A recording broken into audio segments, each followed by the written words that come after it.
This morning is really truly special because when Justina and Philip invited Father Pablo and I to come here and to share with you about God the Father, it was a great surprise and great gift, and they were asking to give a testimony, to try to explain about the mission and what's happening within this mission. But praying so much, and lately when I'm being asked to give a testimony, I have a very big problem with this, tremendous problem. I do not like to give testimonies anymore. I just don't. And it's a great revelation to me too, because today I would like to share with you my life, just how it is, as of today. Because as you know that when you are sharing a mission, when you're sharing about the action part of the mission, it is always, you live sort of in the past and only a little bit right now. And today I would like to share with you my heart of a little bit of past and much of now, okay? So, I'm Valentyna and I'm from Ukraine, from the very big city of Ukraine, one of the biggest cities of Ukraine. And actually I find out there is someone here who is a husband to a woman who is from the same city as I am. I will share about this with you too. So anyway, I grew up in a big city called Zaporozhye. This city was built by Lenin. It was a dream of his to build a city without God. Kind of like Nowa Huta, as you, maybe some of you I know for sure from Poland here. And it was supposed to be the city without God, completely. And so I grew up in a family who didn't practice any religion at all. And the most religious person in our family was my babushka, my grandma. And you know why she was the most religious person in our family? Because she always had holy water at home, always. She had a beautiful icon in the corner of her room, and she knew our Father prayer. And this is why she was the most religious person in our family. And one time when I was a little girl, she told me, Valentyna, come to me, I want to tell you something. She said, I want to teach you the prayer of our Father, just in case God exists. You must know this prayer, just in case God exists, okay? So she taught me our Father prayer, and she told me when it's going to be very, very difficult time in your life, you remember this prayer and you say this prayer. So it's going to be help to you in case God exists, okay? So, and when I was almost 18 years old, at that time, as anybody who is 17 and a half or 18 or 19, even in early 20s, you live a very rebellious way of life, right? Okay, so, and you live your life with a group of your friends and you're very happy, this way. And so, so when I was almost 18 years old, my mother, she called me to her workplace and she told me, Valentyna, come here and sit down, I have something to tell you. And I said to her, Mom, what's going on? It was really strange because she never spoke like that, sit down, I have something to tell you. I surely was amazed by that and was excited what she's gonna tell me. And she said, somebody called me from Kentucky State today and they told me that you won a green card lottery. Do you know what green card lottery is? Yeah, most all of you know because those who win green card lottery come to California. But my story is a little different. So my mother told me that I won a green card lottery, and I said to her, Mom, what have you done? Because I didn't even knew that I was playing green card lottery. Why do you want to get rid of me? I'm not even 18, I don't speak English. What are you thinking? Why do you want me to go to the United States? I was just crying and telling her, what am I gonna do there? And she said, do not worry, if you're gonna be very scared and nothing's gonna turn out good, we buy a new ticket and you're coming back home. So, but then when the time was coming closer, I was thinking, my goodness, I'm going to be 18 years old, no parents, no grandparents, nobody who could tell me something what I must do, and I am going to be in United States of America. Do you understand?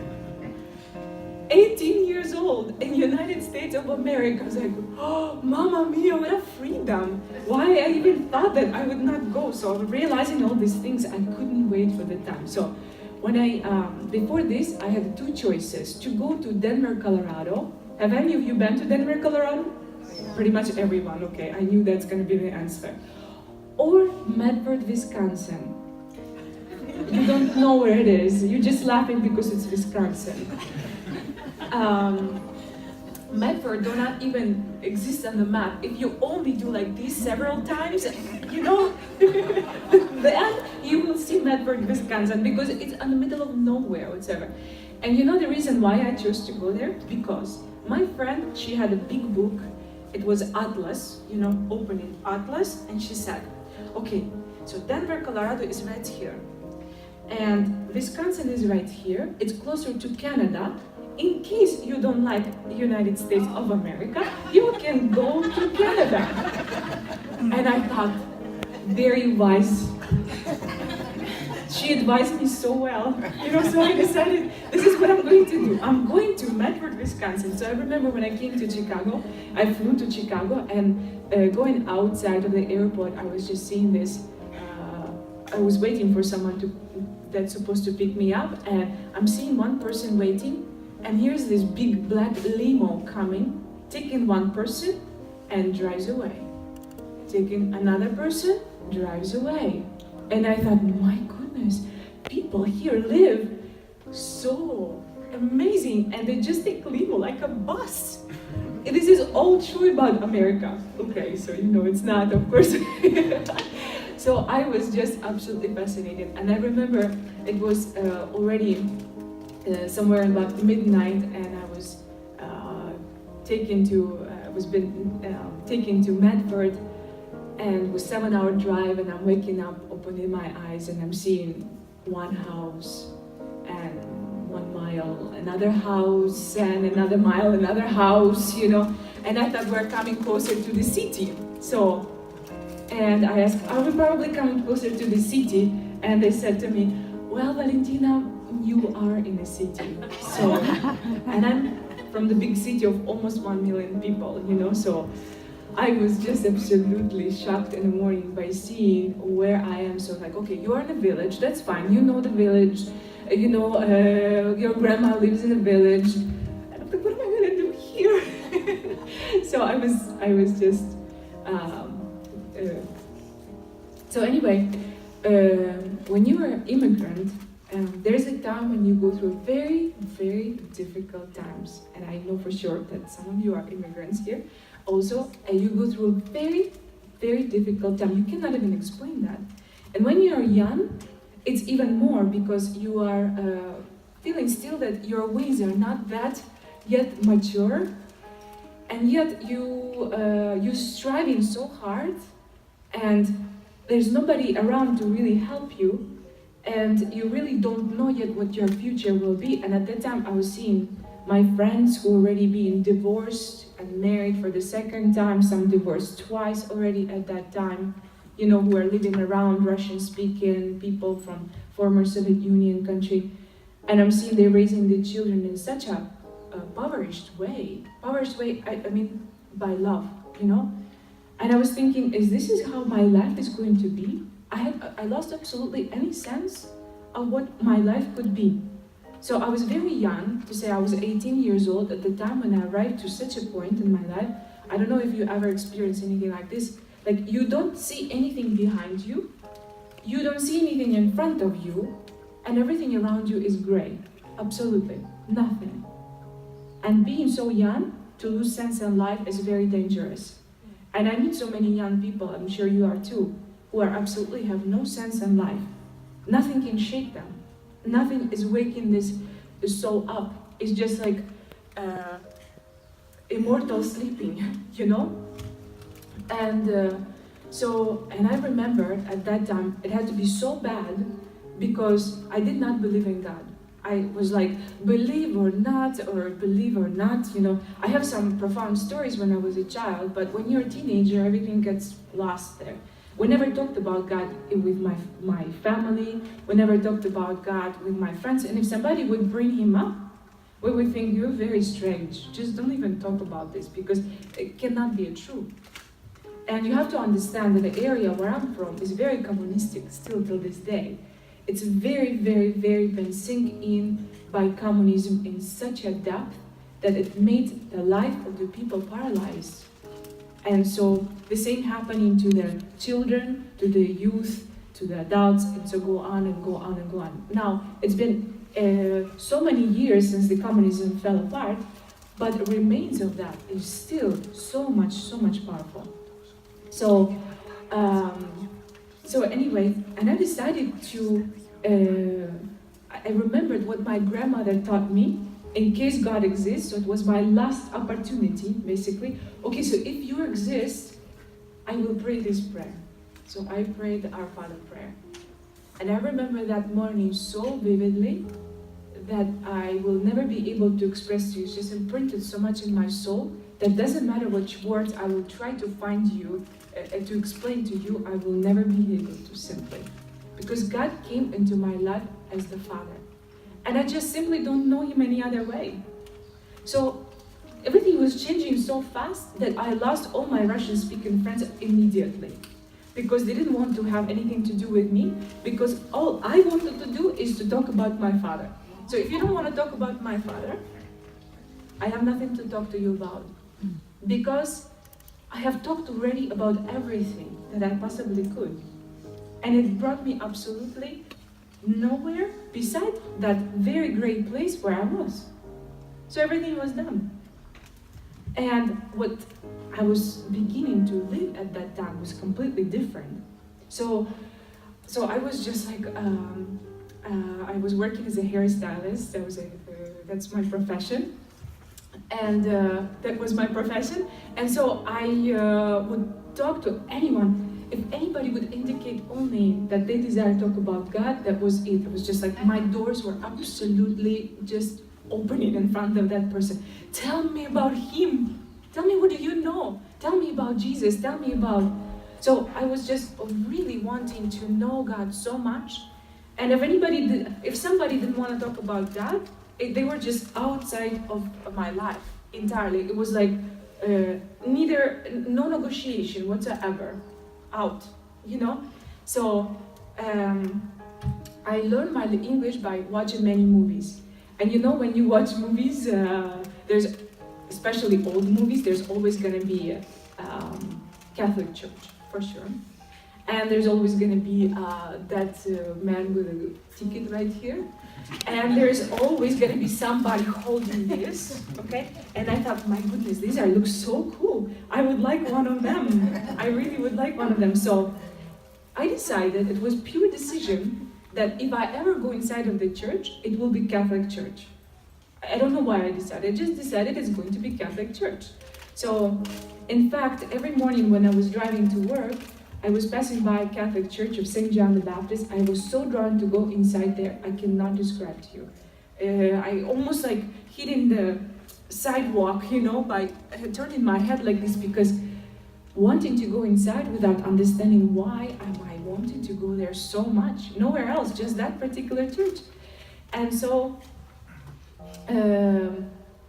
but I was ashamed. I couldn't go inside. I was ashamed of myself. I was scared if somebody, some kind of a babushka, will come to me and tell me, you're not standing in the right corner, you have to stand on that corner right there, and this is this. So I was so scared. And by knowing Orthodox tradition, Russian Orthodox tradition, I was very scared. In fact, you know, I forgot to tell you that a funny fact also about my life, that my grandma taught me to say Our Father prayer just in case God exists.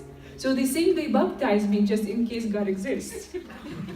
You know? They were like doing this mainly in a superficial way, you know, because everybody was doing it underground and they didn't want to be doing it any other way. Just in case God exists, we must baptize her. So for which I'm so thankful to my parents doing this. In fact, they got so much in trouble the very next day. They were called to Communistic Party office, and they said, "You have baptized your child yesterday," because there was always a spy behind the doors there. They knew everyone who baptized their children. So, anyway, going back to this, my St. John the Baptist Church. So, I moved from the little town where I lived to another big, a little bit town. And the first day at my work, there was a lady who had a beautiful pin of Our Lady on her shirt. And I told her, I really love this pin. And she said to me, "Do you know who this is?" And I said, "Yes, this is Blessed Mother." And so I was looking at her and I said to her, "Which church do you go to?" And she said, "Me and my husband are Catholics. We go to the Catholic church." I said to her, "Please take me to the church with you. Please take me to the church with you. Please. Can I go to the church with you?" And she was standing and looking at me like this. Okay, she never saw a young person who was like begging to go to the church. So that very next Sunday, I was in the Sacred Heart of Jesus Church, and I remember whatever this man was doing at that table, I knew it was true. It was unstoppable for me. It was my first Holy Mass ever, but I knew this is the truth, and I don't care. And what anybody else would tell me, I felt such a hunger right there that I wanted to be next by that table, you know? So time was passing by, so I decided that I will give my life to my Father forever. So, and how I'm going to do this. So I had a strategy, and I was reading the life of saints at that time. I knew it has to be hard. I knew there has to be a lot of sacrifice. I knew it's not going to be easy. So I visioned that, you know? And I saw myself that I'm going to the most difficult place in the world. Africa. It's my mission. That's it.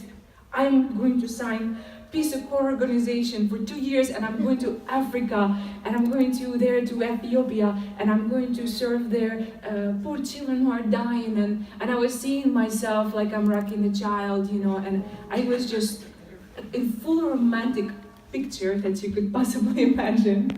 I was seeing it, you know, I'm going there. And, but something interesting happened because, in fact, my family suffered very much at the beginning of what was happening to me. My mother, when she learned that I go to Holy Mass every Sunday, she was very happy. She was like, "Good girl, you had a hard time, go to the church, you know, it's a very good, safe place for you." But when she noticed that I'm going to the church every day for Holy Mass, my mother, she was sick in her bed for 2 weeks, crying, begging me to stop this nonsense. She said, "I have not raised you for this. I want you to be a normal young person. What's happening to you? Why are you acting like this? What Africa? What Ethiopia?" She was just absolutely, she said, I have not raised you for this. I want you to wear normal clothing. I want you to go to the places where young people go, you know. So she was just terrified. She thought that somebody hypnotized me, literally. She was just absolutely in shock. And so, but it was non-stoppable. And the only person in my family who really understood me was my uncle. We only 12 years apart, so he was always my brother, you know. And he was my nanny, then he was my brother, then he's forever my brother. So when I called him and I said to him that I really want to do something, and before that I discerned that Africa is not my mission. Africa is absolutely not my mission. And I was very inspired by Mother Teresa at that time because everybody wanted to go to Calcutta, right? Everyone. Who would not want to go to Calcutta when Mother Teresa alive? So everybody wanted to go. But she said something beautiful. She said, to those people who come to Calcutta, go back and find your own Calcutta. Where are your neighbors? Where is your family? It's so romantic to go somewhere else, but can you dare to go to your family? Can you go there? So I thought, okay, so my mission is not Africa, my mission is my country, Ukraine. But what am I going to do in Ukraine when I'm 23 years old? And if you would know how corrupted my country is, and when you don't have anything in your pockets, when you're a hairstylist, it's what can I do in my country? It's not possible. But my uncle was very wise, and he said, because I told him that I want to, he said, what do you want to do? And I said to him, to preach the word of God to my people. And it was like the silence and other. He's like, well, if you want to do this, he said, don't do this with your lips, do this with your deeds. And he told me the medical health is the most essential. There's so much struggle that maybe you could focus on that. So anyway, he gave me a very important step forward, because it was something that very concrete, and yet through that exactly I was able to speak about love of my father. So the mission Chalice of Mercy started in 2007 here in the United States, but it was specifically designated to the Ukraine, okay? So something else important I want to share with you, that I will speak about the place which has not been fully acknowledged yet by the church completely, but I know many of you have been to this place, okay? It goes Medjugorje. Who have been to this place? Oh, many people, okay. So, I decided to go on a pilgrimage there specifically to pray for Chalice of Mercy, because it was found, but I had no idea what is it going to be. I knew it's going to be the mission, that through that mission the Father is going to be revealed, but I had no idea of what is it going to be exactly. So before this, for the first time, I returned to Zaporozhye, and I was very terrified. I was scared to go, because I'm going for 2 months, and I'm going to be there without the sacraments, to which I have become to be so drawn to go. I cannot believe it. It was the time when I was leaving conversion. If you leave conversion or reconversion in your life, you will understand what I mean. When you tell to this mountain, move, it will move from this side to this side. You literally feel like you don't even walk, you fly. This is so powerful. God gives the full maturity to these wings, that you're able to tell yes to whatever His love story in your life, okay? So you just absolutely only that.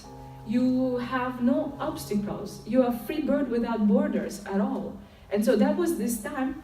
And when I returned to the Ukraine, I've learned that I have a Catholic church right in the middle of my city.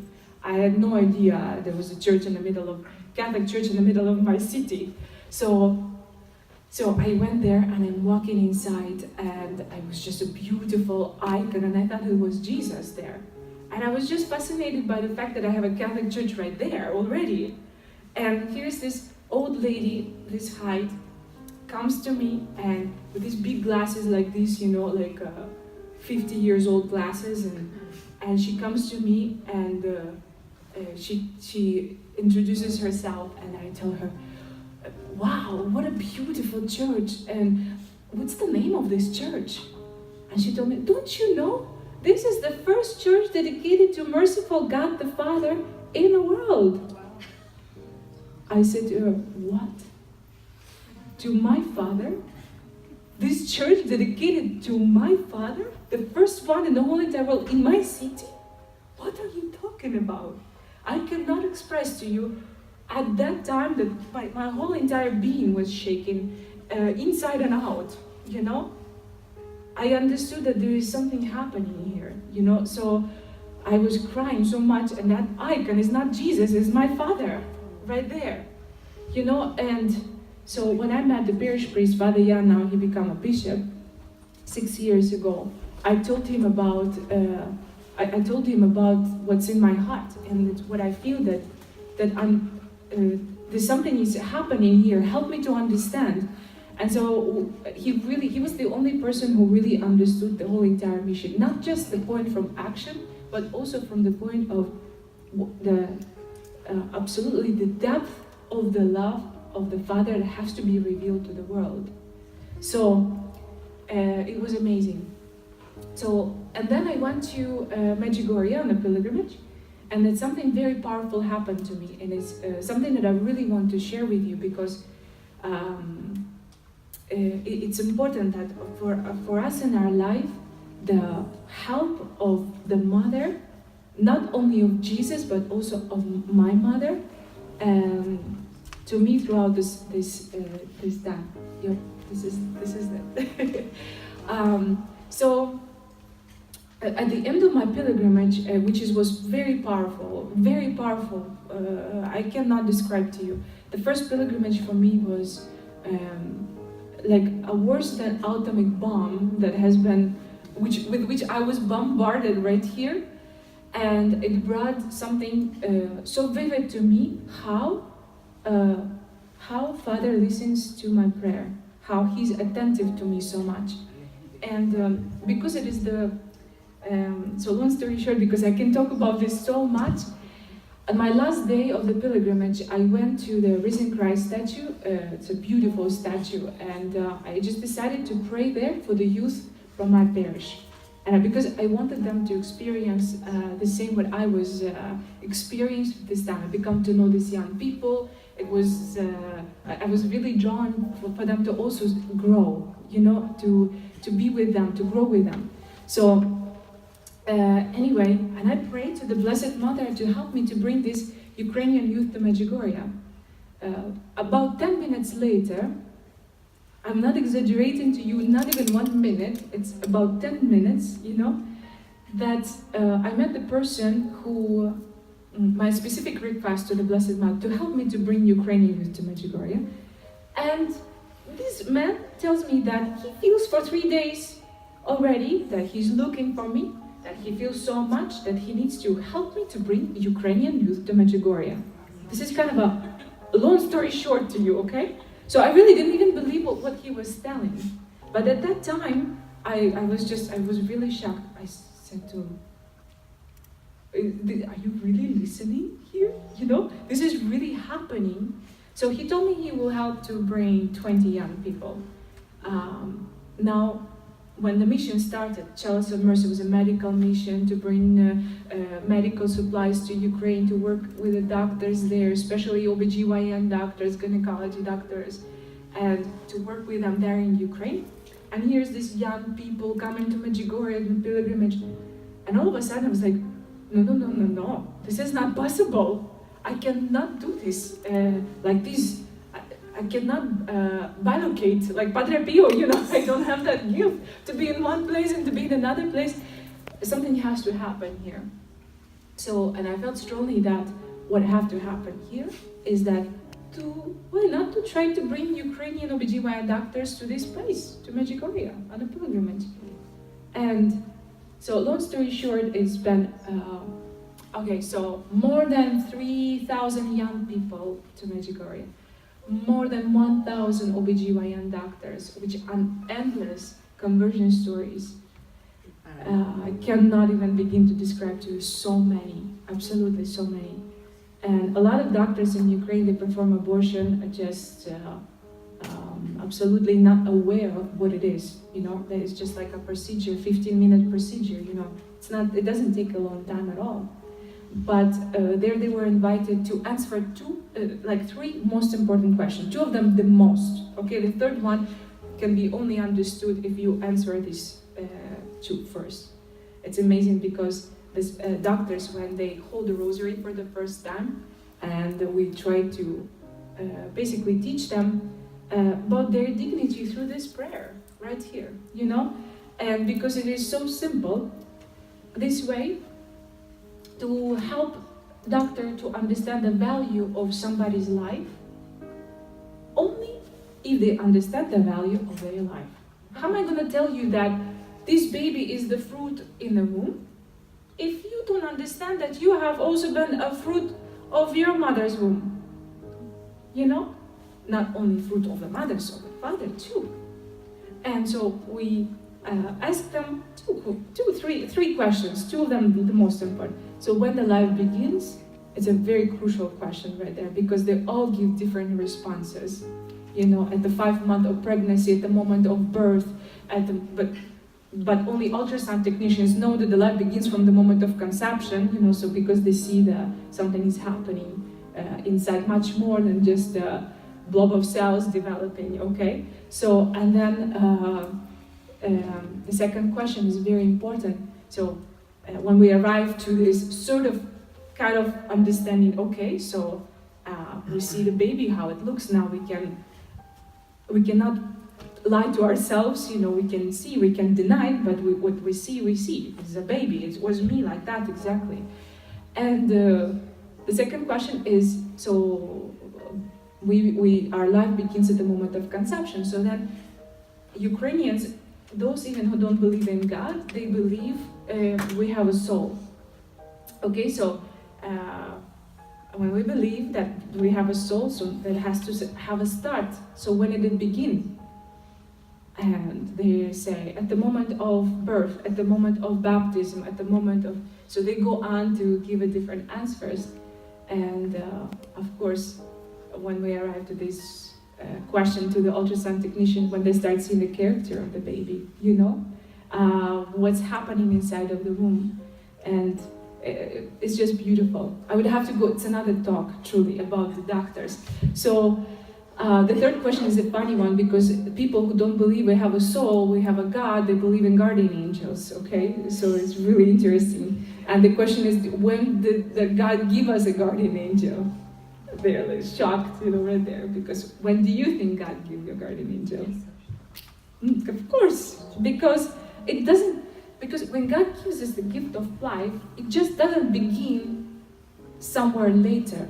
It begins at that very moment when life is being given to the world as a gift, So, and at that time, when everything was just absolutely phenomenal, when I was seeing that the mission goes on with me or without me, God continues this mission. And He is doing such a marvelous things. I cannot even describe to you. Getting to the point when you're just afraid to come outside because people are so eager to feel attached specifically to you and not to what you're trying to give. Do you understand what I mean? Okay? So, long story short, to tell you that, and that's the most important, what I want to share with you today. Do you know when you start asking the questions, when you're in a mission, how many of you doing some kind of a mission in life? Like something actual, beside your marriage? So participating in some organization or something like this. Do you know when you feel like, okay, so I must do this, I must fulfill this, I must. And people are telling you this very, very beautiful things, with a gratitude, with a beautiful ways, and they say to you, oh, how beautiful you are, how beautiful instrument you are, how amazing things that you do, and you just don't even know where to put it, in which pocket to put this, right? Because you're like, you just don't feel that this is something right even to say, instrument. Last year I was invited to speak to the 17-year-old confirmation class about consecrated life. And I live as a consecrated lay person, so I belong to the diocese in Zaporozhye and live my consecrated life for 6 years already. And when I was invited to speak about this specific topic to the young people, I understood that at this point I was so tired that I have nothing to say. Can you imagine? What am I going to give to these young people? Opening a catechism book and tell them that the life is priest, consecrated, religious, the nun. Do young people really need that? So I began to pray like crazy. I was saying to Father, what is or to talk about my vocation in life. Because the reason why I explained to you a little bit about the mission of Chalice of Mercy, to help you to understand that next part, which is very important for me to share with you. I started asking my Father, am I Chalice of Mercy? Is this my primary vocation in life, of doing the things? Are you going to reach all of these people, thousands of people, at the cost of my soul? Because I must do something for you? No way. What is my vocation in life? What is my first vocation in life before I become to do anything? Because we are Christians are very, very smart and very intelligent and very straight, amazing. We have such a potential of doing the things for Jesus. Like we are becoming to another saviors, and everything depends on us. Because no other way, nobody else can know how to do this. I know, because nobody knows how to work with Ukrainians. I know how to tell them the things you don't, you know? And so everything becomes to depend on how beautiful we do the things of doing, instrument, doing, beautiful. It's like on the market or something like that. And I start praying really like, Father, please show me, what is my vocation in life? What is my true vocation? And the answer was so simple that when I'll tell you this right now, I don't know if it's gonna touch you, but it touched me so deeply to understand this, that before understanding that deeply, all of the mission work, all of the beautiful things and thousands of beautiful, incredible things make no sense whatsoever. Until very understanding this, my first and only vocation in life is to be the daughter of my Father. The only vocation in my life. He called me to be only this. The rest I will do with Him, not for Him. Do you mean that I can do something for my God? The greatest joy for Him is just to be Valentyna, to be to receive the good that my Father have for this beloved right here. Because I'm that little, in fact. And then when somebody is telling me you're a beautiful instrument, do you mean my Father is using me as an instrument? Do you seriously mean that? Isn't that some rebellion inside of you when somebody tells you this? Instrument? Do you mean that you use your children for some kind of things that you want to achieve? You never use your children, right? Or you do? You never use them. Do you mean that I'm a microphone or like this or this? These are instruments to be used. I'm not an instrument. I'm a daughter of my Father. And the only way how I would choose that I could even accept to be an instrument is that, there's a beautiful violinist, her name is Melinda. She plays a lot in Medjugorje, and when she uses her violin, she opens the case, she takes this velour material, she takes the violin into her hands, she plays the song, and then she puts it back into this case, covers with the velour material, closes the case. And then again, she opens the case. So she is taking this fragile instrument, which only can sing when it's being loved, cared, respected. My Father is respecting me this way. He's respecting you exactly this way too. And only when I understand these things, that I'm not just something in this world. I'm not another promoter of some kind of a things. I'm not just selling you something here. The only thing I can share with you is that how He loves me. Because if I don't receive His love right here, I have nothing to give you. I can give you a beautiful smile, so what? But our encounter has to have something more. It has to lead us to this immortality, that forever life, forever love, which is only when I can receive His love, then I can love you. I have no capacity of loving you unless God's love in me. Absolutely no capacity. I will smile to you all you want, but will I feel love? I'm sure you know what I'm talking about. And this is something very important. And then I decided I will never do anything for Jesus anymore. Never. I'm not going to do nothing for him. Because it's insult to him, to my spouse, like telling to him, I will do at the same way you do for me. No, I'm not capable. And basta right here, you know? It's just to acknowledge that I'm simply a child. Simply a child. And then it takes away such a weight from my shoulders. It takes away from me that desire of doing, of making, of being, of someone, you know? I don't have to feel jealousy anymore for nothing. Because I'm simply loved. And that's all, just for who I am, but I need to discover this, who I am and who I'm not. To be that, to have that absolute deep freedom of being loved and to love.